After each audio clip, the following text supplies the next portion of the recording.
important to me than ensuring that we have the specific or the particular individual. You know, I think it's only common sense. Everybody would love for an individual to be appointed or to come in that is super agreeable to their ideas and their thoughts and their opinions. I would love that personally, but is that fair? Is it right? I don't know, but I do know what's right and fair is our long-standing American tradition of letting the taxpayers decide. And I feel like even though I have concerns about the divisions and I have concerns about the direction that an election may go, I believe protecting the elections process is probably more important than my concerns. Council members? Councilmember Alman. I too attended that meeting with Ms. Nelson and our mayor. I was, first of all, appalled at some of the comments made directed to the elected that were there as far as the trust issue. And I don't know how that's going to be conveyed or how it's going to be received. I took it maybe a little bit personally, but I can definitely understand the concerns of the people that all spoke their opinion. And I respect that opinion very much so. I'd much rather hear it from them personally rather than through another source or behind my back. So for that, I respect all those people that came there. I do agree that in this case, a special election is the way to go. In the past, I did talk to two charter people, or two people that were on Charter Commission before the meeting and asked why it was changed back in 2013. It used to be 1 year or less we would appoint, and then it was revised and changed so that it was 2 years or less we would have the option. And the reason why they did that, I think, is really important. They wanted to give the council the flexibility to deal with that issue based on the concerns from the people in the respective ward. And I thought it was very rational, and it makes complete sense, so I'll abide by that request. In this case, I think a special election is warranted. Councilmember Johnson. Thank you, Mr. Mayor.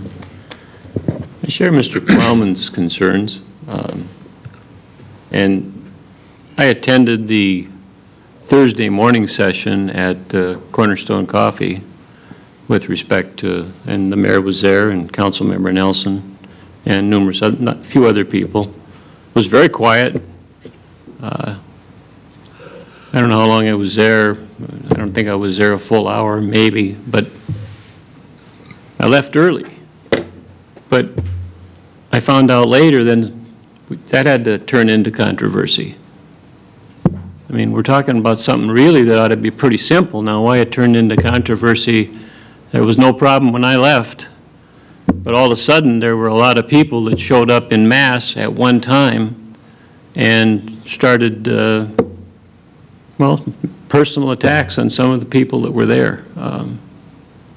I just find that very troubling. I mean, I don't see where this should be such a difficult or controversial decision. And somehow it's gotten that way. And I don't understand it, but I think there are people that want controversy, and that's a bad thing. And it's just sad. And it, like I say, it's kind of troubling, and I don't know how we engage in any healing, but we need to. That's all. Councilmember Nelson. I appreciate the comments being made about needing healing and all of those, the things that are being said, and I think we all share in that we don't like how things are. And I hope that this step in doing an election for Ward 4 will be a start to a healing process in the city, and that we will reflect on what this community needs. And I think it does represent the process. It does represent democracy. And we all need to look at ourselves and the community for what they are asking for us to do. And I think the comments that were made were coming from a point of it's time to change. It's time to do what's best for Willmar. And I hope that this election will start that process and start the emphasis back on Willmar, not wards, on Willmar, not individuals. And I will quit with that and just ask this council to please respect that process and to vote for a special election. Additional discussion. I'm going to hand the gavel to Mr. Fagerly. Can we get to pounding? Pound away. Go ahead, Mr. Mayor. Point of order.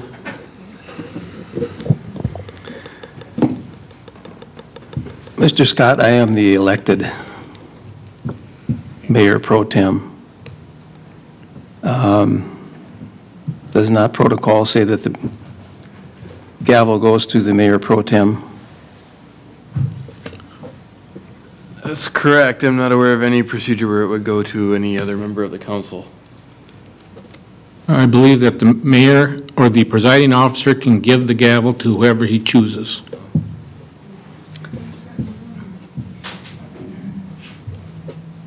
I'll have to look it up quick.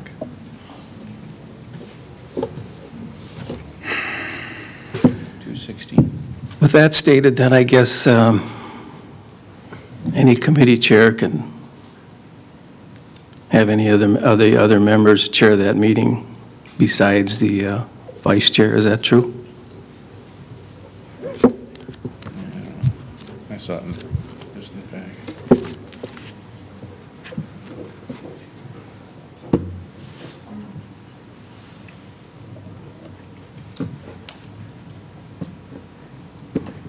We could take a recess, Mr. Chair. We've been advised of that. You need 5 minutes or 10 minutes? 5. 5. We'll take a 5-minute recess. I get to do it.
All those in favor of the motion as presented signify by saying aye. Aye. Those opposed, same sign. Motion carries. Item number, Mr. Mayor, I think we made a mistake there. When you call for the question, it doesn't have to be voted on? I believe it did. I waited for a second. I didn't hear a second, so I just proceeded with the motion. Oh, okay, I see. I waited for the second. I didn't hear a second. Correct? I think you're correct. Yep. I didn't hear a second. Did anybody else? Good. I want to make the point that I will abstain from this. As I said earlier, I'm abstaining from the vote. Item number 19, Plan and Development Services. Mr. Peterson? Gentlemen, members of the council, tonight we're considering the preliminary plat of Cambridge 4th Edition. That plat is a 16-unit replat of a portion of Terraplain Estates. The developer is Kuzman Construction.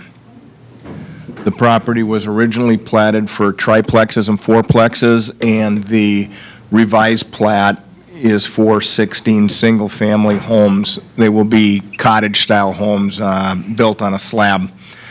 It's part of a larger planned unit development. It has private street and private utilities.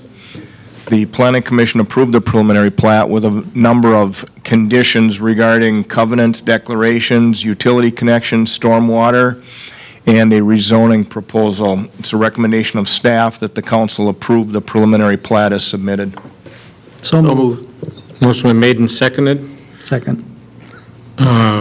for the Cambridge 4th Edition. Discussion. Councilmember Nelson. Just wanted to seek clarification. This is an area that has had some water issues, and it's been brought up before and alluded to that they are city issues, but we're now adding additional density. And so I did see in the planning minutes that it was addressed that there are issues there, but I just wondered if there was any additional information, and just to clarify that this is private and it's their responsibility, or could you address that? Certainly. The issue of storm drainage in that neighborhood comes up from time to time. The principal developer in that area alleges that it is a municipal problem. We are not convinced that it is. He has been the person who hired the design of the large stormwater pond that was installed as a private pond. The stormwater calculations were reviewed and approved, so we're convinced that the stormwater that goes into that pond should be able to be accommodated. He knows that by adding additional density that there will be additional stormwater going in there. I do not believe that the change from the original plat of triplexes and fourplexes to these cottage-style single-family homes is going to necessarily increase the runoff, but there is area available on these properties for stormwater retention on this site, and those issues will be addressed before the final plat is approved. Okay, thank you. Additional discussion. All those in favor of the motion signify by saying aye. Aye. Opposed, same sign. Next, we have the introduction of an ordinance for sale of land to Willmar Poultry. Bruce? Mayor Kell, members of the council, as previously discussed, the city is moving forward with a proposed sale of 6.12 acres of land at the former waste treatment plant, or at the current waste treatment plant property, to Willmar Poultry. The property is a total of 6.12 acres. 5.45 acres is that area outside the right-of-way and is the area that the city would be compensated for. The next step in that process is to move forward with the ordinance to authorize the sale of the land. So it's a recommendation of staff that the ordinance be introduced for a public hearing to be held on September 8th. Move to approve. Second. Motion made and seconded to introduce an ordinance to sell property on September 8th to Willmar Poultry Company. Discussion. Question. Councilmember Amon? As far as the legalities of this, has that been As far as the cost, or any associated costs along with closing, who's paying for that? Is that part of this, or is that just going to be shared by both sides of the city and the people who want to purchase property?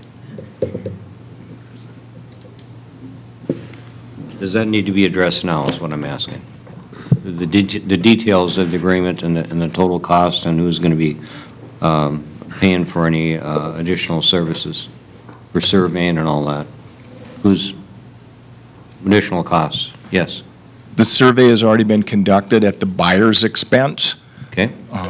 The crop damages that may result because of early termination of the crop lease will be covered by the buyer. The buyer, city staff, and the renter met this morning and had that discussion. There really shouldn't be any costs outside of that. Thank you. Legal counsel will have to prepare the quitclaim deed, but this is a pretty simple transaction. Thank you. Some discussion. All those in favor of the motion signify by saying aye. Aye. Opposed, same sign.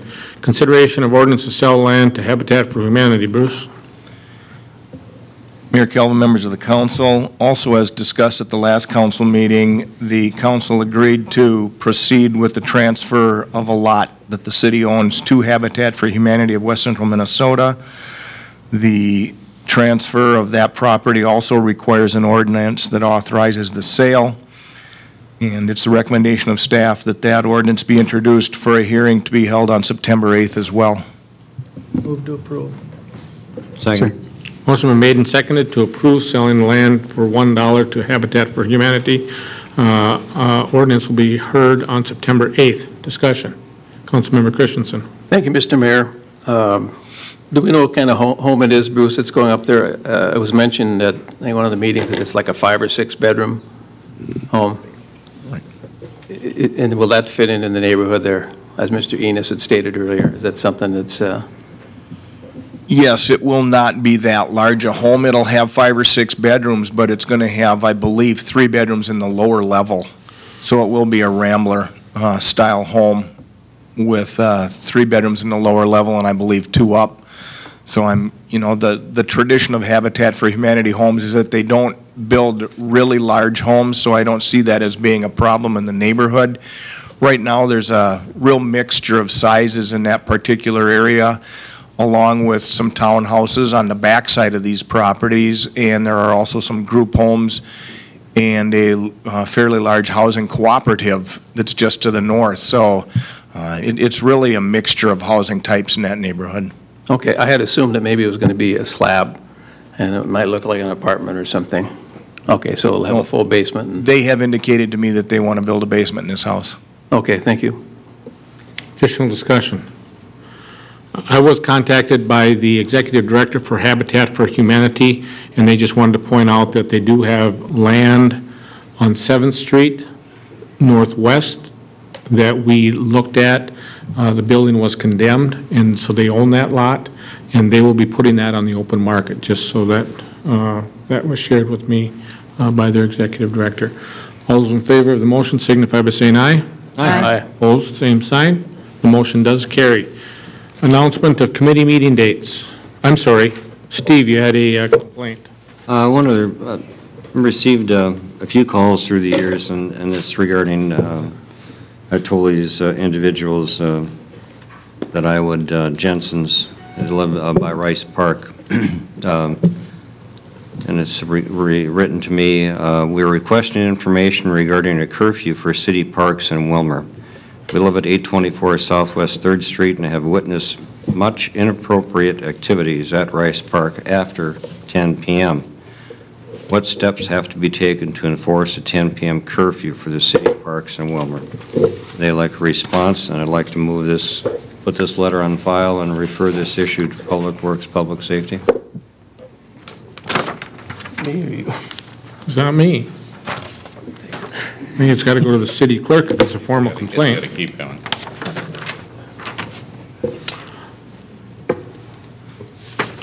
I mean, I get these regularly, and I don't know, are we going to run all these through council whenever we get a letter like this?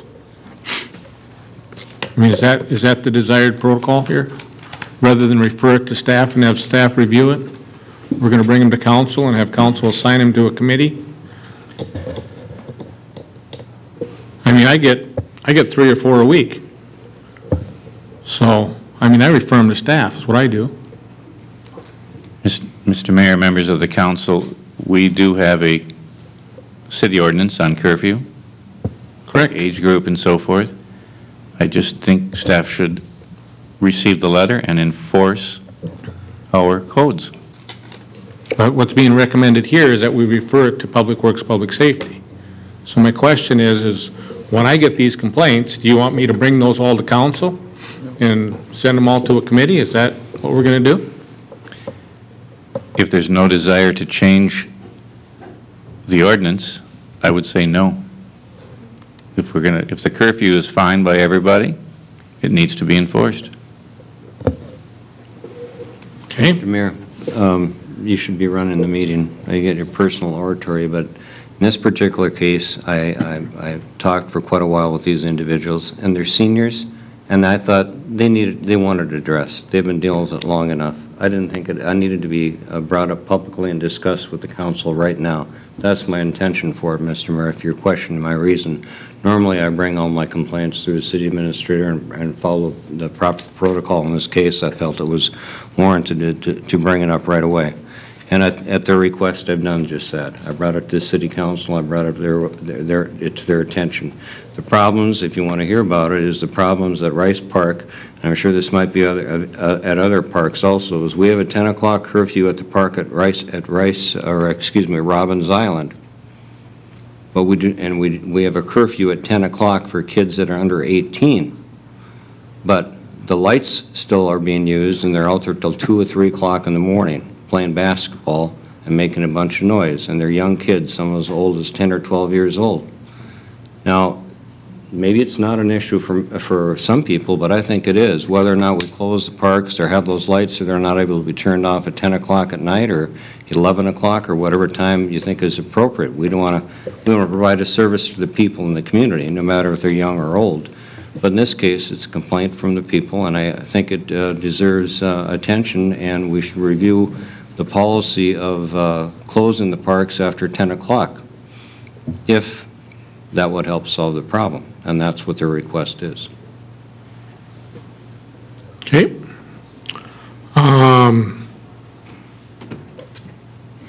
Announcement of committee meeting dates. Finance. Okay, Finance Committee is going to meet on August 31st here. And the first part of the meeting will be the mayor presenting his budget. After we've done that, then the Finance Committee, and that's for the full council. We hope that everybody on the council can be here that night at 4:45. After the mayor's budget is done, that discussion is done, then the Finance Committee will meet as just the 4 of us to conduct any business that has to be done. So 4:45, August 31st. Okay.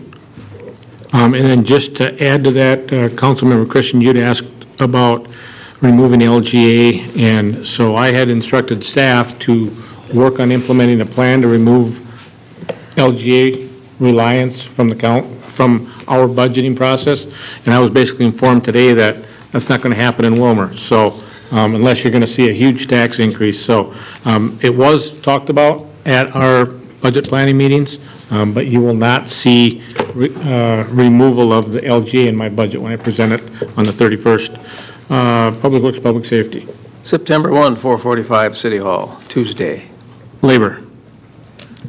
It's up to the city council. We have 2 dates that are open after discussing with Mr. Halliday. It depends on what the committee wants. It was the 29th, I believe.